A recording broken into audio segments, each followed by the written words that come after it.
Praise the Lord. जय मसीह की।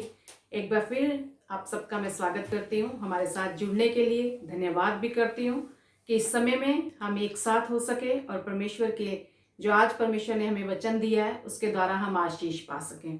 तो आज परमेश्वर का जो वचन है वो है पहला तीमुथियुस उसका 2 अध्याय का 5वां वचन। यहाँ लिखा है, परमेश्वर एक ही है और परमेश्वर और मनुष्यों के बीच में भी एक ही बिचवई है, अर्थात मसीह यीशु जो मनुष्य है। यह परमेश्वर एक है और परमेश्वर और मनुष्यों के बीच में एक बिचवई है और वो है मसीह यीशु। प्रभु यीशु मसीह को यहाँ मध्यस्थी करता बताया गया है, बिचवई बताया गया है कि उसने एक परमेश्वर और मनुष्यों के बीच के रिश्ते को जोड़ा। कैसे वो रिश्ते को परमेश्वर ने जोड़ा? क्योंकि जो रिश्ता परमेश्वर के साथ मनुष्य का शुरू में था, मनुष्य के पाप के द्वारा जब वो परमेश्वर से अलग हो गया, उसी रिश्ते को दोबारा जोड़ने के लिए प्रभु यीशु मसीह को इस दुनिया में आना पड़ा, उस क्रूस को उठाना पड़ा, उस मौत को सहना पड़ा, ताकि आप हमारा और परमेश्वर का रिश्ता फिर से जुड़ सके। एक ही वो बिचवैया है मनुष्यों और परमेश्वर के बीच में, मसीह यीशु। वो हमारा मध्यस्थी करता है और बाइबल कहती है, धन्य है वे जो मेल मिलाप कराते हैं। और जहां प्रभु यीशु मसीह जाते हैं, ना सिर्फ वहां पे रिश्ते जुड़ जाते हैं, पर वहां एक नयापन आ जाता है, वहां हालात बदल जाते हैं, वहां परिस्थितियां बदल जाती हैं पूरी तरह से। क्योंकि जहां यीशु मसीह जाते हैं, वो मध्यस्थी करता परमेश्वर जब वहां मौजूद हो जाता है, तो वहां हालात बदल जाते हैं। हमारे जीवन में अगर हम देखें तो कई बार हमें लगता है कि हम हमारे जो जीवन की बातें हैं या हमारी जो समस्याएं हैं, हम नहीं चाहते कभी किसी और की दखलंदाजी हमारे बीच में। हम नहीं चाहते कि कोई और आए और हमारे मामलों में दखलंदाजी करे, क्योंकि कहीं ना कहीं हमें ऐसा लगता है कि वो हमारी बातों को शायद बाहर फैला देंगे। और कुछ मामले ऐसे होते हैं कि कई बार हमें ऐसा लगता है, काश हमारे पास कोई ऐसा विश्वास योग्य होता जो दखलंदाजी करता हमारे मसलों में, मध्यस्थी करता हमारे मसलों में और हमारे मसलों को सुलझा देता। यदि आज आप दोनों परिस्थितियों में से किसी में भी हैं, आप ये चाहते हैं कि कोई ना हो मेरे पास, किसी को मैं दखलंदाजी करने नहीं देना चाहता, तो आपके पास भले ही कोई और, आप किसी से मध्यस्थी नहीं चाहते, लेकिन एक ऐसा खुदा है जो अगर मध्यस्थी करेगा तो वो विश्वास योग्य बना रहेगा आपके साथ। और आप ढूंढ रहे हैं अगर ऐसा कोई कि काश मुझे कोई विश्वास योग्य मिल जाता जो मेरे मसलों में मध्यस्थी करता, तो वो यीशु मसीह है। आज आप अपने मसलों के बीच में उन्हें बुला सकते हैं ताकि वो मध्यस्थी करें आपके मामलों में और उन मामलों को सुलझा दें।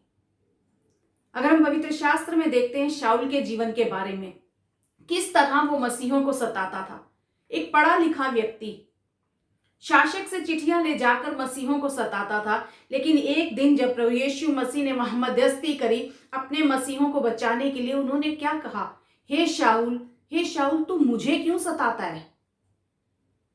और जिस दिन वहां यीशु मसीह ने मध्यस्थी करी, उस दिन से वो शाऊल पौलुस बन गया, उसका जीवन बदल गया। मसीहों को सताने वाला आज यीशु मसीह के नाम का प्रचार कर रहा है और मसीहों को प्रभु के पास में लेकर आ रहा है। बदलाव हो गया जब वहां यीशु मसीह ने मध्यस्थी करी। आपके और मेरे जीवन में आज प्रभु यीशु मसीह मध्यस्थी करना चाहता है। यदि आप अपने आप के किसी भी ऐसे मसले में फंसे हुए हैं जहां आपको लग रहा है मुझे किसी की जरूरत नहीं, और कहीं आपको अगर ऐसा लगता है कि मेरे पास कोई विश्वास योग्य नहीं, तो आज प्रकाशित वाक्य 3:20 हम पढ़ेंगे। वहां लिखा है, देख मैं द्वार पर खड़ा हुआ खटखटाता हूं, यदि कोई मेरा शब्द सुनकर द्वार खोलेगा तो मैं उसके पास भीतर आकर उसके साथ भोजन करूंगा और वह मेरे साथ। आज प्रभु यीशु मसीह आपसे और मुझसे ये बात कर रहे हैं कि मैं द्वार पर खड़ा हुआ खटखटा रहा हूं, पर यदि तुम मुझे इजाजत दोगे, यदि तुम दरवाजा खोलोगे, तो मेरा शब्द सुनकर अगर तुम दरवाजा खोलोगे और मुझे भीतर आने दोगे, तभी मैं आकर तुम्हारे मसलों में मध्यस्थी कर सकता हूं। मैं तो दरवाजे पर खड़ा खटखटा रहा हूं, पर मुझे तुम्हारी अनुमति चाहिए। मुझे तुम्हारी मर्जी चाहिए। क्या तुम अपने जीवन में यही चाहते हो कि खुदा सिर्फ मेरी मर्जी पूरी होती रहे? पर परमेश्वर चाहता है कि अब तुम ये कहना सीखो कि प्रभु मेरी नहीं पर तेरी मर्जी मेरे जीवन में पूरी हो। परमेश्वर आज हमसे चाहता है कि संपूर्ण मन से हम उस पर भरोसा रखें, उसे अपना मध्यस्थी कर्ता घोषित करें अपने हर मसले के बीच में, अपनी हर प्रॉब्लम्स के बीच में। आज वो आपसे और मुझसे इजाजत मांग रहा है। खुदा, यदि तुम मुझे अनुमति देते हो, आज ये शब्द परमेश्वर का यदि आप सुनकर ये चाहते हैं कि खुदा आपके जीवन में मध्यस्थी करे, तो उस दरवाजे को आपको खोलना होगा। आप उस दरवाजे को खोलते हैं तब आप देख पाएंगे कि कहां कहां परमेश्वर आपके जीवन में मध्यस्थी करना चाहते हैं और कहां कहां वो कर सकते हैं। उनके लिए तो कोई पाबंदियां नहीं है, कोई सीमित ऐसी रेखाएं नहीं लगी कि वो उससे आगे नहीं बढ़ सकते। पर खुदा कहता है मैं तुम्हारे हर क्षेत्र में मध्यस्थी करना चाहता हूं। और कहां कहां आज हमें जरूरत है। सबसे पहले अगर हम देखें तो रिश्तों के बीच में। आज शैतान ने जो सबसे बड़ा जो उसका दाव चलता है वो रिश्तों के बीच में, पति पत्नी के रिश्तों में, भाई भाई के रिश्तों में, भाई बहन के रिश्तों में। पति पत्नी के बीच में छोटा सा मनमुटाव हो जाता है। यदि हम अपने आप में देखते हैं तो हम ये चाहते हैं कि हाँ मैंने तो सब कुछ कोशिश कर ली। पति कहता है मैंने सब कुछ कोशिश कर ली, अब कुछ नहीं हो सकता। अब हम इस निर्णय में पहुंचे हैं कि अब हमें तालाक ले लेना चाहिए, अब हमें अलग हो जाना चाहिए, अब इस रिश्ते को यहीं खत्म कर देना चाहिए। हो सकता है आप आज शायद ऐसी परिस्थिति में हो। आप सोच रहे हो मैंने तो सब कोशिश कर ली, अब मुझसे कुछ नहीं बन सकता। पर खुदा चाहता है आज कि वो आपके जीवन में मध्यस्थी करे, क्योंकि मलाकी 2:14 में लिखा है, यहोवा तेरे और तेरी उस जवानी की संगनी और ब्याही हुई स्त्री के बीच साक्षी हुआ था। परमेश्वर का वचन कह रहा है जब ब्याह हुआ था तो वो साक्षी हुआ था, और वो उस समय बीच में था, वो आज भी बीच में रहना चाहता है। खुदा चाहता है कि जिस रिश्ते को तुम ये सोच रहे हो कि अब हमारे से कुछ नहीं हो सकता, अब हमने सब कुछ कोशिश करके देख ली, आज मैं चाहता हूं तुम मुझे अपना मध्यस्थी कर्ता बना लो। उस खुदा की आवाज को सुनकर उसको अपने बीच में ले लो, ताकि वो उन रिश्तों को जोड़ने वाला परमेश्वर बन जाए। और जहां खुदा जाता है वहां रिश्ते जुड़ जाते हैं। वो परमेश्वर आपके जीवन में आज कार्य करना चाहता है, वो उन रिश्तों को सुलझाना चाहता है, चाहे कोई भी रिश्ता हो। अगर हम पवित्र शास्त्र में देखें तो केन और हाबिल के बीच में मध्यस्थी करके वहां अन्याय को न्याय में बदला परमेश्वर ने। मूसा और मरियम के रिश्ते में परमेश्वर ने वहां मध्यस्थी करी। आज यीशु मसीह उन हर एक उस रिश्ते में मध्यस्थी करना चाहता है जहां आपको लगता है अब कुछ नहीं हो सकता, अब सब कुछ खत्म हो चुका है। सबसे ज्यादा जरूरत पड़ती है रिश्तों के बीच में। और अगर हम दूसरी चीज देखते हैं, हमारे रोजगार में, व्यवसाय में, नौकरियों में, हर जगह जो भी हमारे आमदनी के स्रोत हैं, वहां पे हमें जरूरत पड़ती है मध्यस्थी की। शायद आप सोच रहे होंगे कि मैंने तो अपने बिजनेस में सब कुछ लगा दिया, अपनी सारी पूंजी लगा दी है, मुझे कोई सफलता नहीं मिली, और इतना 2-3 साल से जो हालात चल रहे हैं सब कुछ गंवा दिया है मैंने। अगर पवित्र शास्त्र के लूका के 5वें अध्याय में 4थे वचन से आगे हम देखें तो वहां एक ऐसा ही व्यक्ति है जो कह रहा है पूरी रात मैंने मेहनत की है और कुछ नहीं पकड़ा, कोई सफलता नहीं मिली, मैं विफल हो चुका हूं। ये शामोन पतरस के बारे में बात की जा रही है। जब यीशु मसीह उसके पास जाते हैं, वो कहता है कि पूरी रात हमने मेहनत कर ली। वहां यीशु मसीह मध्यस्थी करते हैं, उसे कहते हैं नाव को तू गहरे में ले चल, वहां चल के जाल डाल। और क्या कहता है पतरस ने इजाजत दी, उस शामोन ने इजाजत दी यीशु मसीह को मध्यस्थी करने की। और वो कहता है स्वामी, क्योंकि तू कह रहा है, तेरे कहने से मैं जाल डालता हूं। मैं तो मेहनत कर चुका हूं, मैंने तो सारी रात की है, पर मैं तो विफल रहा हूं। अब तो हम जाल धोकर घर जा रहे हैं, पर क्योंकि तू मध्यस्थी कर रहा है, क्योंकि तू कह रहा है प्रभु, इसलिए स्वामी हम ये जाल दोबारा डालते हैं। और अगर आप आगे पढ़े तो आप वहां पढ़ सकते हैं कि किस तरह ढेरों मछलियां उनके पास आई कि जाल फटने लगा, उन्हें दूसरे लोगों को बुलाना पड़ा। और परमेश्वर का वचन कहता है कि नावें इतनी भर गई कि वो डूबने लगी। जब आप अपने इस रोजगार में, अपने व्यवसाय में उस खुदा को मध्यस्थी करने देते हैं, प्रभु मैं तो विफल हो गया हूं सब कुछ करके, लेकिन तू अगर मध्यस्थी करेगा तो मैं सफलता को देखूंगा, बहुतायत की सफलता को मैं देखूंगा अपने जीवन में। इस व्यवसाय में यदि आप आज अपने आप को निराश, असफल, विफल महसूस कर रहे हैं, उस खुदा को मध्यस्थी करने दीजिए, उससे रास्ता मांगिए, उससे मांगिए, स्वामी तू बता, प्रभु तू बता, जहां तू कहेगा वहां मैं अपने पैसे लगाऊंगा, जहां तू कहेगा वहां मैं हाथ डालूंगा, प्रभु तू मध्यस्थी कर मेरे व्यवसाय में। तीसरी चीज जो हमें जरूरत है जहां परमेश्वर की मध्यस्थी की, और वो है हमारे निर्णय, हमारे डिसीजंस। कई बार हम अपने निर्णय लेते हैं और हमें लगता है कि प्रभु तो हमारे साथ है, जो हम कर रहे हैं वो सब सही है, प्रभु हमारे साथ रहता है, हम प्रभु के साथ रहते हैं, हम मसीह हैं, हमने बपतिस्मा लिया है। हाँ, प्रभु आपके साथ हैं, पर क्या आपके हर निर्णय में परमेश्वर आपके साथ है? क्या हर निर्णय आप उसकी मर्जी से ले रहे हैं? क्या उसको आगे रख कर ले रहे हैं खुदा को? खुदा आपके निर्णयों में मध्यस्थी कर रहा है या नहीं कर रहा? या योना के समान जब परमेश्वर कहता है कि तू यहां जा, हम दूसरी जगह भाग जाते हैं। परमेश्वर ने योना से क्या कहा? वो तर्शीश को भाग जाता है। परमेश्वर कहते हैं तू नीनवे को जा, वो तर्शीश को भाग जाता है। और खुदा के फैसले से हटकर वो अपना फैसला आगे रखता है।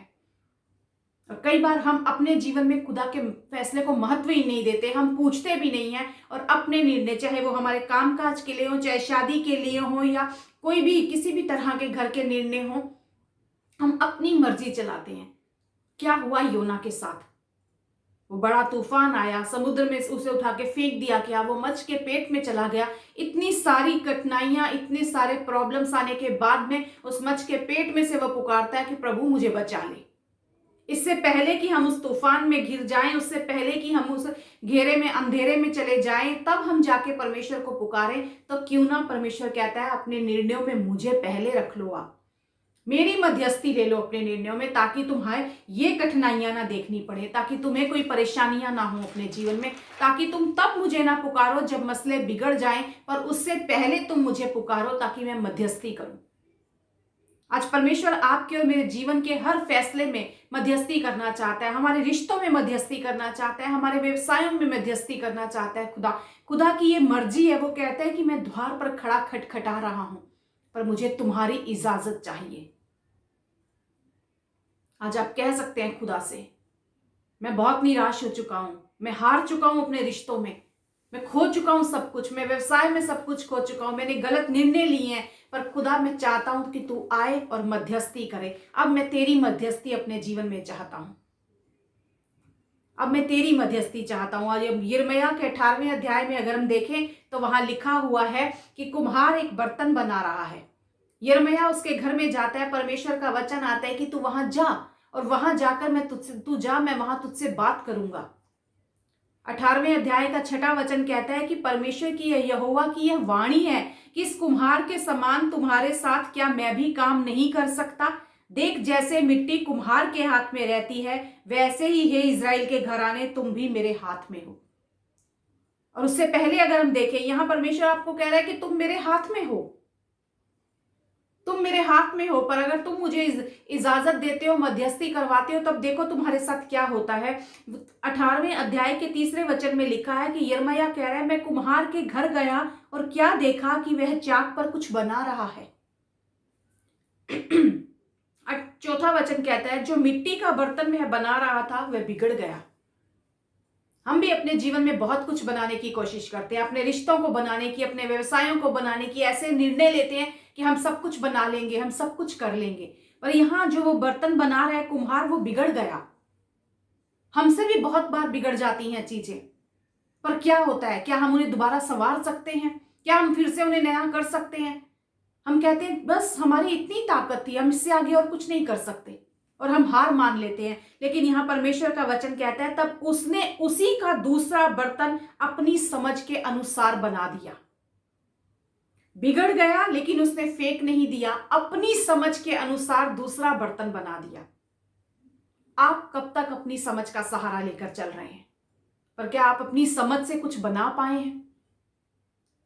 क्यों ना आज हम खुदा को सौंप दें अपनी सारी बातों को और कहें, प्रभु मैं अपनी समझ का सहारा नहीं लेता, पर मैं तेरी समझ के अनुसार चलना चाहता हूं, क्योंकि मैं जानता हूं तो उसी से जो बातें बिगड़ भी जाती हैं, उसी से तू अपनी समझ के अनुसार फिर दूसरा बर्तन बना लेता है, तो उसे फिर नया आकार दे देता है, तो उसमें फिर सुधार कर देता है, तो उसे फिर से नया कर देता है परमेश्वर।